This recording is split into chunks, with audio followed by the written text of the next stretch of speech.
Hello and welcome to the Infinite Love Podcast, a place where we share stories on how love can transform negative emotions and pain into strength. We talk about all things related to love, positivity, and kindness. And I am your host, Corinne Camara. Hello and welcome to episode 31, From a Caregiving Season to No Regrets. Rayna Neises understands the joys and challenges that come from a season of caring. She helped care for both of her parents during their separate battles with Alzheimer's over a 30-year span. She's able to look back on those days now with no regrets, and she wishes the same for everyone caring for ailing parents. Rayna is the author of No Regrets, Hope for Your Caregiving Season, an ICF certified coach, the host of a Season of Caring podcast, and speaker who is passionate about offering encouragement, support, and resources aimed at preventing family caregivers from aimlessly wandering through this important season of life. In today's episode, Rayna shares her story and brings light into a space where many of us often don't think about, caring for our family members. Now let's get into today's episode. Hi, welcome to the Infinite Love Podcast. I am so excited to speak with Rayna today. How are you? I'm great. How are you doing? Doing good. It's a beautiful day here in It California. is. So we are here to talk about you and how your work has spread love throughout your community. So what is your lesson? What is your love lesson? And essentially the love lesson is something that you've gone through in your life that brought you to the place of complete surrender where you had to take all the fortitude, all the love, all the knowledge that you've learned to move past it. And then now you're taking that lesson and you're helping others. Well, I love that, first of all, because I think that is the ultimate place. And I think oftentimes in our lives, we're really searching for that. And it takes time to get there because we do have to take a culmination of everything in our lives to get there. So I was only 16 years old when my mom was diagnosed with Alzheimer's. And she had a 12-year journey with the disease and passed away when I was 28. And just 7 years later, my dad was diagnosed with Alzheimer's as well. And so he went through a 14-year journey with the disease. And without having a parent be the primary caregiver for the other parent, that left my sister and I to step into that role. So I think throughout life, the journey of being able to find within myself the way to love well my parents when they didn't even remember who I was definitely my love lesson. And then from there, I love to be able to come alongside others and support them as they're trying to support their parents as their parents age, and really just walk them all the way home and still have a life that they love for themselves. Wow. That's a pretty remarkable journey of caretaking. That's a lot of caretaking. Do you have children as well? I am a stepmom of four. And so while I was caring for my dad, we actually had a high schooler. Our last one was at home. We married off three within 5 months. So, and I became a grandma during that 4.5 year period that I was caring for my dad.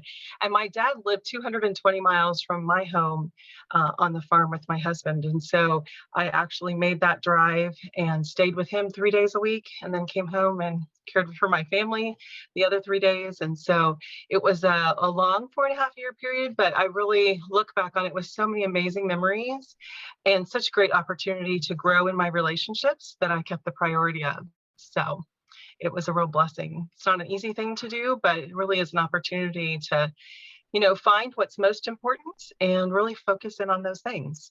Yeah, and I think it's really important to note that you were taking care of all these other people. How, in that time, how did you learn to balance taking care of yourself? Such an important lesson. And I think a difficult lesson because so many times when we're in a caring season, we don't stop to even think about it. But because I was a coach, I had friends that I was coaching and they were coaching me. And so that self reflective and awareness of my own needs was just really important to me. And it was something, I think the drive helped. I think spending 4 hours in the car after a weekend with my dad, I did a lot of reflecting, a lot of praying, a lot of, how am I? How am I doing? What's going well? What's not going well? And what do I need? So that I could make sure to, put those things on the front burner rather than leaving them on the back burner. It's kind of funny. I say, I sometimes thought, oh, I need to have a dinner with my friend who's so fun because I just need to laugh, and sometimes we forget those things. And so just really being reflective, I think, was a big key for me to stay engaged with my own needs as well as meeting all the needs around me. That's an amazing and a very strong point for others to know. Because it's if you can't take care of yourself, then it's impossible for you to take care of other people, especially It to really the is. degree of Yes, caretaking definitely. and ailing parent. And so, from all of this, you wrote a book. I did. So So, the name of my book is No Regrets, Hope for Your Caregiving Season. And again, I've had people say, no regrets, Rayna. And I think, yeah, because throughout the process, I stopped and asked myself. And if there was something that wasn't going well, I changed it. And so when I really look back at it, the point in which I buried my dad, I really thought to myself, I did everything I could. And it wasn't perfect. And it wasn't by any means what I would want it to be. I mean, it was heartbreaking, but I had no regrets because I put my whole heart into it and I'd honored him well. And at the same time, I maintained my marriage and my friendships and my relationships with family. So I did feel like I was able to do that with no regrets. So as I wrote the book, the first 10 chapters are kind of the how to's with stories of how to care for your parents, how to honor them, because it's such a hard balance to offer the honor that they need at the same time as meeting the needs that they have. Managing medicine, hiring and firing caregivers, just all the nuts and bolts of that. And then the last six chapters are about how to take care of yourself and how to make it through this journey without regret and with the opportunity to know that you still have what's most important to you when it's over. mhm. Yeah, can you share one of the key ways to not regret? Because I feel like a lot of people regret having to take care of somebody else because they feel deprived of not living the life that they want to live, feeling like they have to sacrifice everything they want because of somebody else, and then feeling resentful or feeling like you took something away from me or feeling victimized by that situation.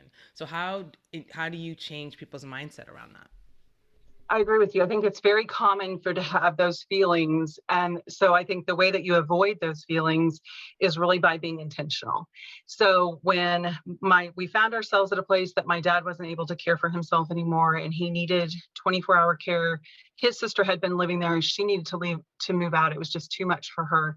So we found ourselves trying to decide how do we do this. And I was teaching 4 days a week at that time. And I was my life was full, but here was this need. And so as my husband and I sat down and talked about it, and we made the decision for me to step into that need, I had to look at my really full plate and say, okay, this is for a season. What can I move off of this plate to put this big need on top of it? And so I let go of things. So after the school year ended, I didn't renew my contract. I took that big responsibility off of my plate. There were other volunteer things that I had to go ahead and remove. So I think when I talk to people and help them through this season, the number one thing is to really know what are your priorities and what can you put aside for right now. This isn't forever. Your loved one's not going to be here forever. This is for a limited period of time. So it's a short sacrifice, and it is a sacrifice, but it's a short sacrifice that you can choose to make. But also, the other piece of that is so important is don't do it all. It isn't about me doing everything. It was about me taking on my plate what I could handle, and my sister taking on her plate what she could handle, and then finding the people to support us to meet the needs outside of what we could meet. So I think really making sure that the first answer isn't that you're doing it all, but rather that you're being really intentional about what you're taking on and removing things instead of just piling higher. Yeah, that's a good point because I think that when people are doing new things, they always are just adding, adding, adding, totally feeling overwhelmed and not understanding that there is a part there you have to let go of some things. You Absolutely. have to. You can't do it And I all. Right. And the part of the reason why I named my business was a season of caring is because it's just a season. And I think when we realize that, my dad's been gone for almost 3 years now. So I've had almost as long without him as I had while I was caring for him. So I've been able to fill those things. I've been able to do things like write a book and achieve goals that I had that I put on hold possibly, during that season. So And I think it's really important to note that in this culture, we don't necessarily take care of our elderly well. Like we kind of push them to the side, put them in nursing homes, and kind of forget about them. And I love the fact that you're bringing this to people's consciousness because there is a way of taking care of our parents or elderly aunts, uncles, people in our yeah, family that could be sustainable. definitely. And it has to be sustainable. And what I find is many are on one end or the other. They're giving up their whole life to take care of their loved one and they are losing themselves. And like you said, all that resentment and the negative emotions are there. Or the other end, I just pay somebody else and try not to think about it. So I want the conversation to be, how can you have no regrets? How can you not only we don't want to have regrets that we gave up our whole life and we lost our marriage or we lost our relationships, we lost our job. We don't want those regrets, but we also don't want regrets that we lost the opportunity to spend time with our loved one either. So it really is a conversation, and one size does not fit all. Sometimes it is best to have other people meet their physical needs and you step in and do other things. But if you don't ever examine that, you don't know what's best for your family and your loved one. Did you and your parents have a plan for, or if did you know like what they wanted, how they wanted to die, like all those options? Did you guys talk about that? Because my mom was so young, she was only 53 when she was diagnosed. My dad really stepped in and did a lot of those things. And honestly, I don't know that they did talk about it. One of the things that's really hard about the disease is it's such a slow progression. The last time my dad said my name, there weren't lights and bells telling me this is the last time I was going to hear my dad say my name. Those things, you lose them slowly. So on my dad's diagnosis, we did sit down and have a family conference and we did have conversations that were tough. And he had a lot of medical and financial and legal things in order because of losing my mom the way that we did. So, we had that conversation. Who's going to take care of the money? This is what I want. And he said to us, I want to stay at home as long as possible. So we knew, and that really was a marching order kind of for me, is that his goal was to stay at home. And he had the financial means for us to bring the support in and be able to do that. And so it was really important for me to be able to do that. But when it comes down to a lot of those other conversations, I probably didn't do as well as I wish I had. We talked about some things, but he was good at that point. And then he wasn't. It was like Dad and I owned a Sylvan Learning Center together. And I can remember, we had such great conversations about the finances and about making decisions.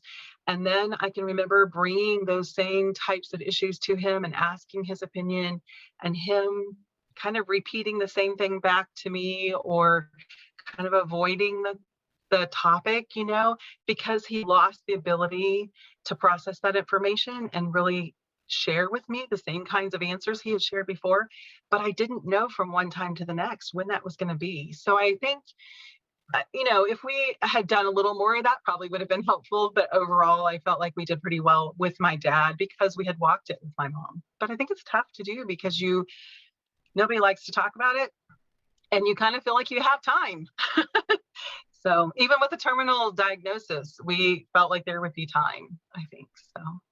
Yeah, I work with a woman that does wills and trust, and she's always putting that in our mind of like, you need to get these things in order, even if you're young and you think that nothing's going to happen because you just right.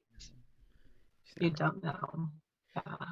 So this book is a how-to for people that are wanting to take care of their parents in a different way. Do you also work with people one-to-one or in groups to help them manage that as well?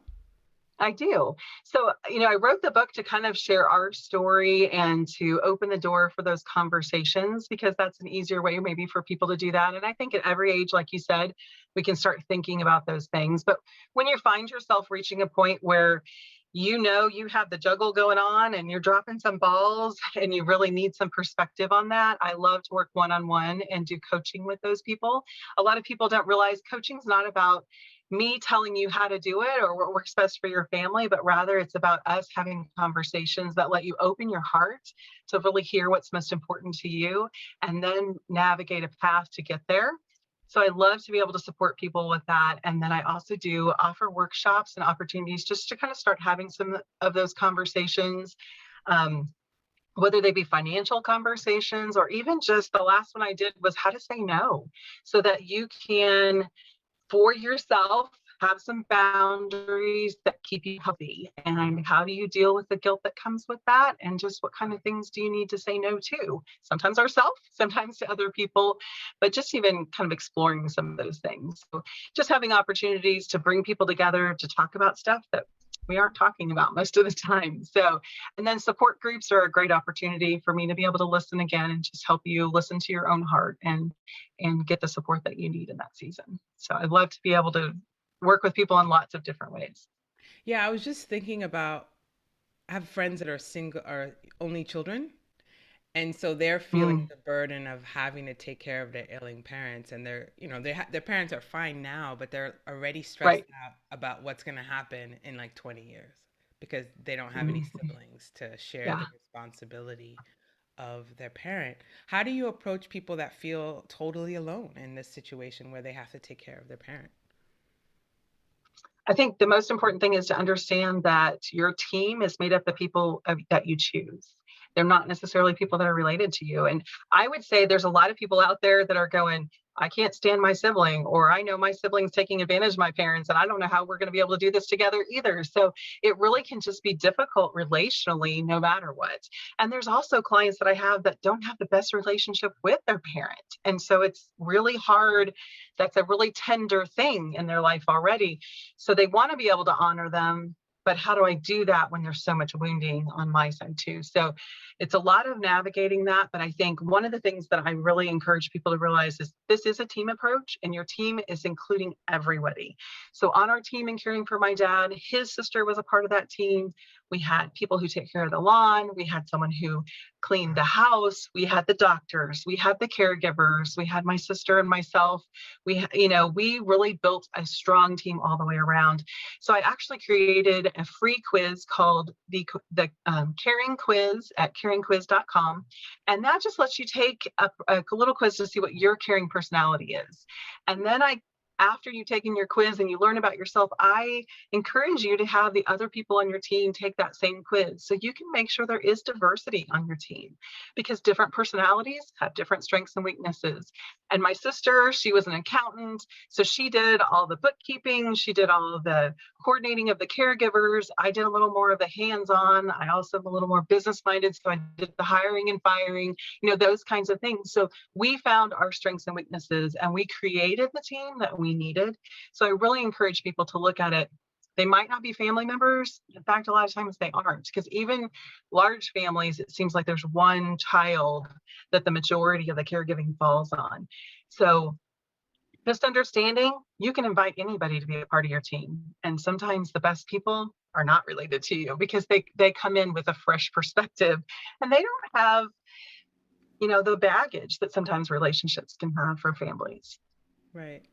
I was just so curious about the caring quiz. Is that kind of like love languages where you have a certain way of receiving care and that kind of thing? It's we have 4 people in the caring quiz, and so they're kind of the different personalities, more of your sanguine, dominant, those types of personalities. So kind of looking at how that impacts what tasks you bring into the caring team.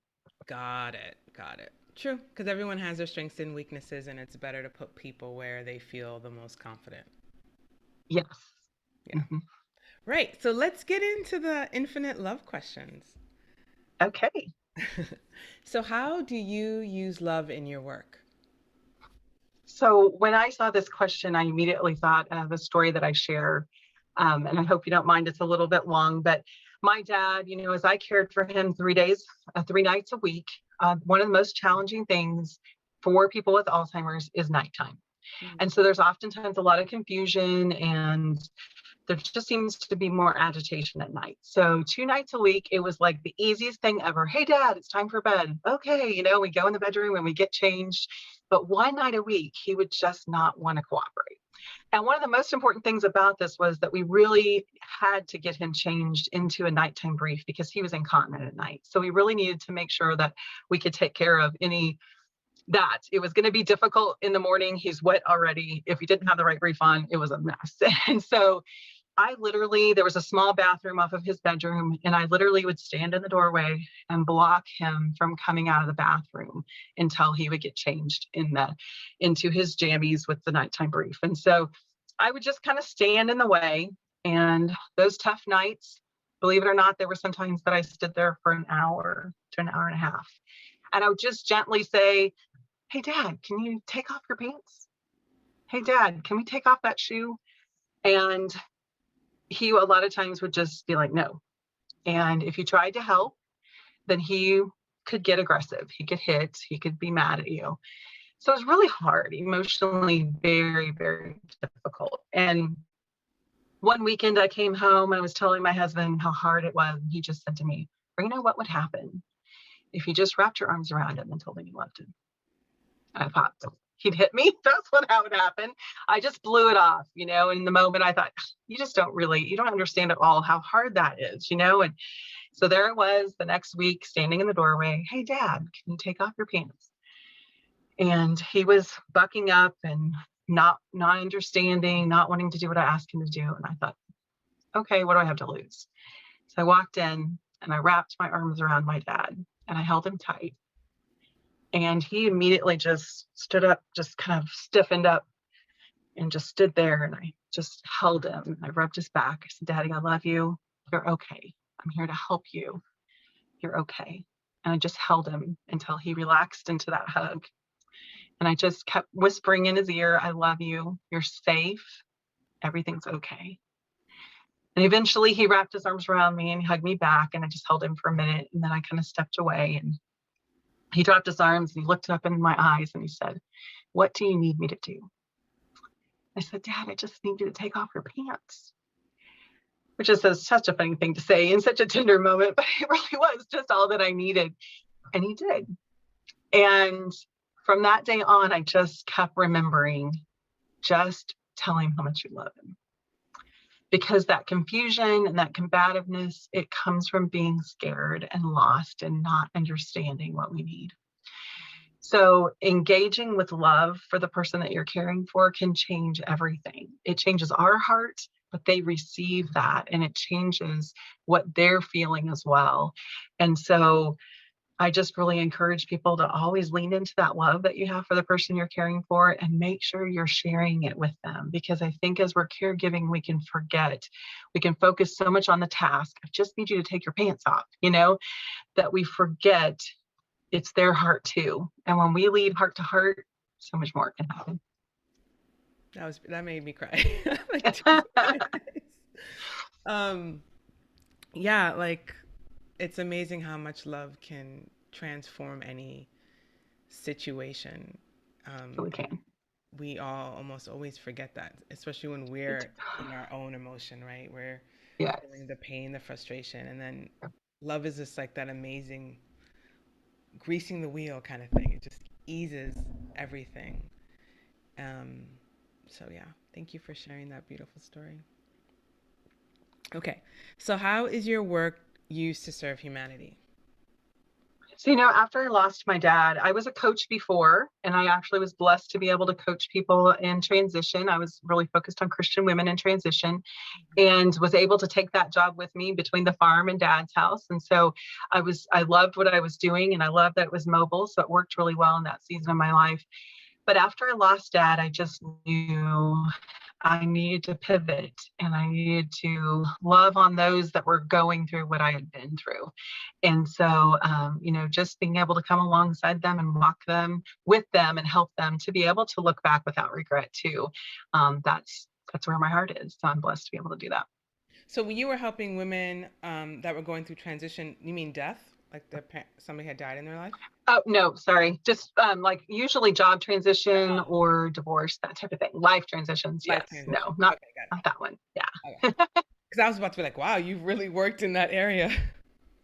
Yes. No, I had not had that experience. So, yeah. That you work from your experience. Okay. So, what does it mean for you to be a positive force of goodness in the world? For me, I think exactly what we're doing today, having those tough conversations and helping people bring the awareness of that which we don't want to talk about, and that's your parents are not going to be here forever. And what does it look like for you to honor them and to support them as their needs increase? How do you step into those needs and help them as they reach the end of their life? Yeah. A lot of us, I mean, including myself, I try not to think about it too much. Right. Um, because it's Yep. like, what do I do? I don't even know where to begin or how to even Exactly. Yeah. manage that. And what do you love most about your life? I love all of my life. I love being able to come alongside others and encourage them in this. I love being able to I'm a grandma of 7. I love being able to pour into their lives and spend time with them. I love life on the farm with my husband and just supporting him as he's such a hard worker. So I tried to narrow that one down, but I can't narrow it down. Seems like you have a lot of blessings. That's great. I do. I do. How do you feel you receive love? Oh, being a giver, that's one of those things that can be a little tough to do. But I learned, even in my season of caring for my dad, to look for those times. And, there were times where even he hadn't really interacted personally, beyond just the weather or the easy little things. And he might sense that I was upset or sad and just pat me on the knee and say, I love you. And so I learned to look for the little things to receive love from those around me that are offering it to me because they're everywhere. We just often don't slow down enough to notice. Yeah, very true. When do you feel the most love? I would say here on the farm with my husband and my dogs. So just being able to do everyday stuff and be thankful for, all the things that we have together and the people that we can serve and love and, our family and those types of things. So Okay. And where has love created a miracle in your life? I think the miracle comes from loving those that aren't easily to love. And that, at times we're taking care of my dad when he wasn't being easy to love, the miracle of love came through. And that's just helped me to always be resilient in my love for others. And even when it's not received in the way that I'm trying to offer it, to try to continue to offer the love. Beautiful. Yeah, I think that's a lot of times people get stuck because they want people to receive their love the way they perceive that the other person should be receiving it, but it's not the case. Like, you kind of have to have this, like, I'm loving to love, and the other person's going to take it or leave it, but the feeling is about you loving, and that's what's important, Right. not necessarily Right. if or when the other person will receive it, because they are receiving it. They just may not be acknowledging it or giving you the appreciation for it.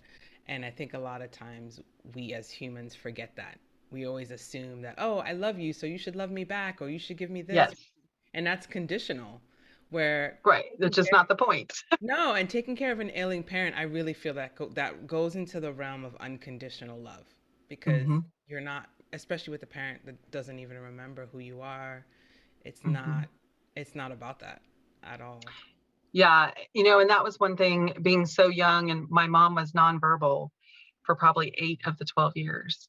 And so she couldn't tell you anything. And so just being able to meet those needs and to love her where she was right then and with what she needed, that was a really started me on that journey of trying to look for how I can do that. Like everyone else, there's people in my life I probably should love a little better. But, trying to be able to continue to give the love even when it's not received. Yeah. And you mentioned that you worked with Christian women. So are you a woman of faith? And has that been a big part of how you've been able to manage all of this as well? It really has been. And that faith has been something that, throughout life, it just grows deeper, but definitely through the journey with my dad, it was a lot of wrestling with God and what do I, this hurts. And I don't like this suffering, Lord. I'd really like it if you would take that away. And that's just not how it works. And so, really being able to allow him to stay with me through the storm of it, and then to offer, I believe, God's love to others through me was one of the biggest things that I saw throughout that journey. So definitely a heart for mine is to love and serve others, bringing glory to God in that. So definitely a part of my life. Yeah, being of service, that's like my number one thing. Like that I always say to God, like, how can I be of service today? And how could I help others Mhm. today and push my ego or my needs aside and help others? Because I think and I feel the best when I'm doing that. Yes, Yeah. me too. Well, this has been lovely. Thank you It was so much. so great meeting you. Yeah, nice meeting you too. So, how can people find you? Where can they get your book? Like, how could they get in contact with you? Great. So no Regrets, but for Your Caregiving season is available to all major retailers. It will be in stores on June 1st. And then I also have some pre-order bonuses available at noregrets-book.com. So I'd love to have you check that out. That will give you a link to all the major retailers that are carrying the book. And then my business website is aseasonofcaring.com. So I would love to be able to talk to anybody who's just finding themselves at this place where they're just not sure what to do next in that caring season. So Wonderful. And all that information will also be in the show notes. So you can also link to the bio, the book, and the website from there as well. Well, this was sounds lovely. great. Thank you so much. You're welcome. Well, I am sending you so much love, and thank you so much for sharing your story with us today. It was my honor. Thank you so much for listening. Please subscribe and tune in on Tuesdays for new episodes. For more information about me, please follow me on Instagram at Corinne J. Camara and my website, CorinneCamara.com. Sending you lots of infinite love.